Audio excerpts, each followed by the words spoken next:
आधार सहित लिंक हेबो भोटर परिचय पत्र आसनु जानिबा एहार सर्विसेस खबर विषय देशर भोटर तालिका व्यवस्था रे एक बड़ संस्कार आसिबाकु जाउची।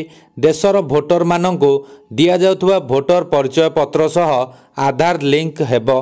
निर्वाचन कमिश्नर ज्ञानेश कुमार को अध्यक्षतार मंगलवार आधार और भोटर परिचय पत्र संजोग को नहीं निर्वाचन कमिशन और यूआईडीएआई वरिष्ठ अधिकारी को नहीं एक गुरुत्वपूर्ण बैठक अनुष्ठित होइतिला।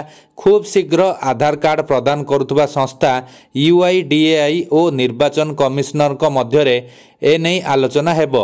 यूआईडीएआई वरिष्ठ अधिकारी होइतिबा बैठक रे विभिन्न दिग उपरे आलोचना होइतिला।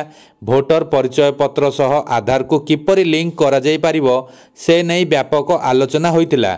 आगामी दिन में निर्वाचन आयोग एवं आधार कार्ड प्रदान करुवा एजेंसी यूआईडीएआई अधिकारी माने एकाठी बसी भोटर परिचय पत्र और आधार संजोग योजना को किपरि आगकू बढ़ाइबे से नहीं समस्त वैषयिक दिग उपरे आलोचना करिवे बोली बैठक रे निष्पत्ति निया जायछि।